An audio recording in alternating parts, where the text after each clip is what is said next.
안녕하세요. 잡시광입니다. 미국과 중국의 갈등은 이제 무역전쟁을 넘어 기술전쟁으로 전개되고 있습니다. 미국은 이제 첨단 기술을 국가 안보 차원에서 바라보고 있습니다. 최근 미국 국가정보국 산하 국가방첩안보센터 NCS는 보고서에서 중국과 러시아가 인재 빼가기와 인수합병, 해킹 및 스파이 활동 등 수단과 방법을 가리지 않고 미국의 기술을 훔치고 있으며 복제해왔다고 주장하면서 이렇게 경고했습니다. 중국과 러시아 등 적대국의 행동은 산업 전반에서 미국의 역량을 위협할 수 있다. 자칫하면 미국 기업이 시장 주도권을 잃는 것을 넘어 미국의 기술력이 완전히 뒤처질 수 있다. 그러면서 NCSC는 미국이 절대 적국에 넘겨서는 안 될 첨단 기술을 5가지로 요약했습니다. 첫 번째는 인공지능 기술입니다. 지난 10년간 중국 국가안전부 소속 중국인 해커 2명이 영국에 기반을 둔 AI 기업 등 서방 기관을 상대로 해킹을 해오다 지난해 미국 정보당국에 기소됐을 정도로 중국은 수년 동안 미국의 AI 기술을 해킹하고 복제하며 기술력을 키워왔습니다. 중국이 AI 기술력을 갖게 된 것은 미국 측도 인정하는 모양새입니다. 그 다음으로 중요한 핵심 기술은 양자 컴퓨터였습니다. 따라서 미국은 AI는 이미 중국에 넘어갔더라도 이 양자 컴퓨팅 기술만은 어떻게든 지키겠다는 입장입니다. 양자 컴퓨터는 기존 컴퓨터를 뛰어넘는 연산 능력을 갖춘 컴퓨터입니다. NCSC는 만일 양자 컴퓨터 기술이 적국에 넘어간다면 경제적인 문제를 넘어 안보 차원에서 엄청난 문제를 일으킬 수 있다고 경고했습니다. 양자 컴퓨터는 사이버 안보에서 공통으로 사용되는 프로토콜의 암호 해독까지 가능하고 이 기술이 넘어간다는 것은 곧 미국의 암호 체계가 넘어간다는 뜻이기 때문입니다. 실제 미국의 양자 컴퓨터 기술이 중국으로 넘어가면 미국의 스텔스 항공기와 잠수함까지도 탐지할 수 있다는 게 NCSC의 분석입니다. 이 밖에도 국가방첩안보센터는 생명과학, 반도체, 자율 시스템 등을 절대 적국에 넘어가서는 안 될 기술이라고 적시했습니다. 중국은 이들 핵심 기술을 확보하기 위해 수단 방법을 가리지 않고 사력을 다하고 있습니다. 지난 2019년 중국 국영기업은 홍콩 업체를 전면에 내세워 이탈리아 군용 드론 업체를 인수해 자율주행 시스템 기술을 확보하려고 했는가 하면 2018년에는 전직 애플의 엔지니어 장 샤오랑이 체포됐는데 FBI의 자율주행차 기술 등 애플의 영업 기밀을 몰래 빼내 중국 자동차 업체로 이직하려다 적발되기도 했습니다. 만일 중국이 정직하게 기술을 개발하고 국제 규범을 지켰다면 미국이 이렇게까지 중국을 견제하지 않았을지도 모릅니다.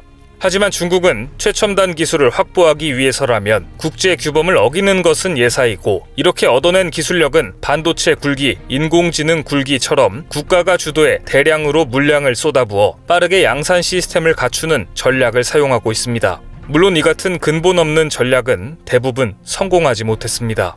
그런데 중국은 AI 분야에서는 비약적인 성공을 거두었습니다. 그 이유는 중국의 정치체제 덕분이었는데요. 중국의 AI 연구 수준을 끌어올린 원동력은 데이터에 있습니다. AI 기술은 2000년대 들어 폭발적으로 발전했는데 데이터 주권과 개인정보 보호 규제가 강한 서구권과는 달리 인권 문제에 관심이 없는 중국은 중국 전역에 깔린 4억 대의 감시 카메라를 통해 14억 인구가 쏟아내는 막대한 데이터를 손쉽게 활용할 수 있었기 때문입니다.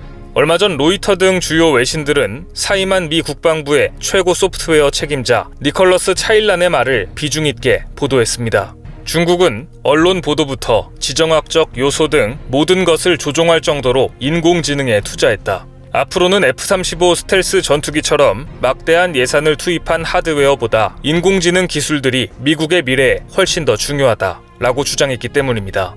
그런데 중국은 최근 들어 AI 산업에서 미국과 국제 표준의 주도권을 놓고 경쟁을 펼칠 정도로 성장했습니다. 중국 정부 산하 중국정보통신연구원은 작년 8월 세계 최초로 AI 칩 벤치마크 테스트 국제 표준을 개발한 데 이어 딥러닝 소프트웨어 평가 방법과 관련된 국제 표준을 획득했습니다. 미국 입장에서는 그야말로 발등에 불이 떨어진 것이죠.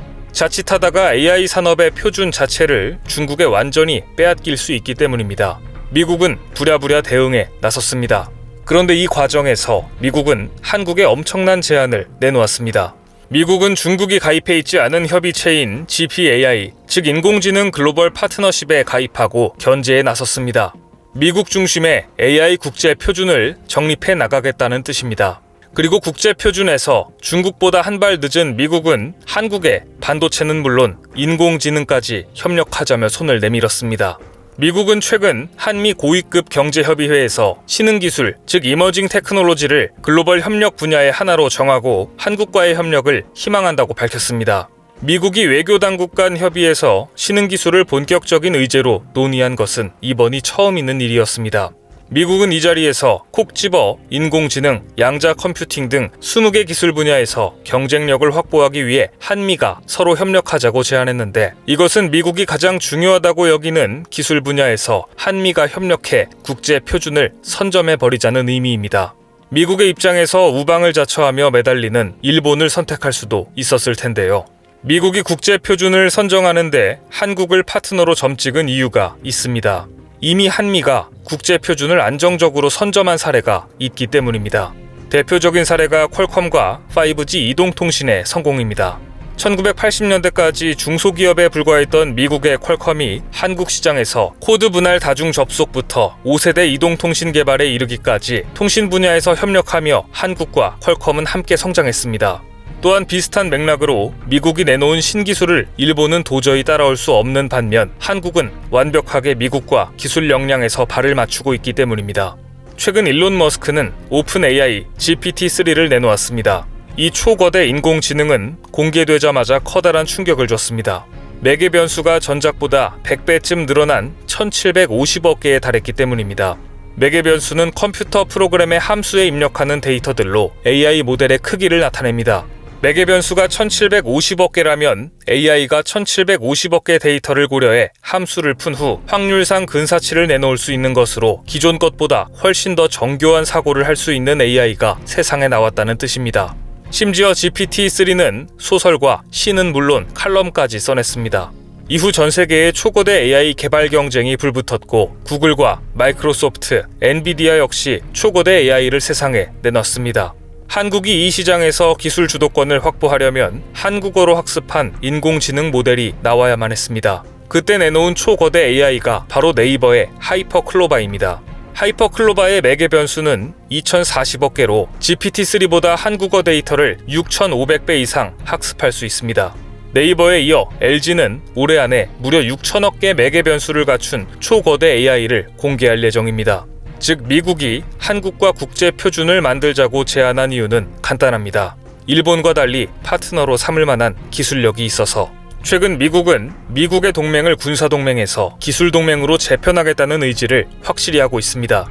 제2차 세계대전 이후 국제 냉전 질서가 이념을 축으로 했다면 이제는 과학과 기술로 재편하겠다는 것입니다.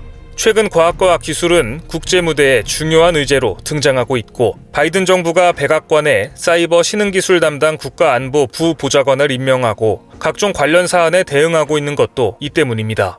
이러한 맥락에서 지난 9월 미국, 호주, 영국 등 영어권 5개국의 기밀정보 공유 동맹인 파이브 아이즈에 한국을 포함시켜야 한다는 주장을 담은 파격적인 미 하원 군사위원회의 국방수권법이 나온 것입니다. 미국의 공급망 전략은 자유무역과 국제 분업체계에 기반을 둔 세계 공급망을 미국 중심으로 재편해 그동안 세계의 공급기지로 역할을 하면서 발전해온 중국의 성장을 견제하겠다는 계획입니다. 따라서 지금 미국은 첨단 기술을 공유할 국가들에 대해 선별 작업을 하는 중입니다. 이미 한국은 미국의 중요한 파트너로 선정됐습니다. 국제 질서가 이렇게 과학과 기술을 중심으로 재편될 조짐을 보이고 있다는 것은 기술력이 있는 한국의 좋은 기회입니다. 한국은 국제 표준을 선점해 기술 주도권을 놓치지 말아야겠습니다. 미중 기술 패권 경쟁 속에서 이제 첨단 기술 확보는 국가 안보 문제와 직결돼 있기 때문입니다. 오늘 준비한 소식은 여기까지입니다. 댓글을 통한 여러분들의 많은 의견 기다리겠습니다. 많은 분들의 생각이 모였을 때 진정 가치 있는 지식이 완성될 것입니다. 시청해주셔서 감사합니다.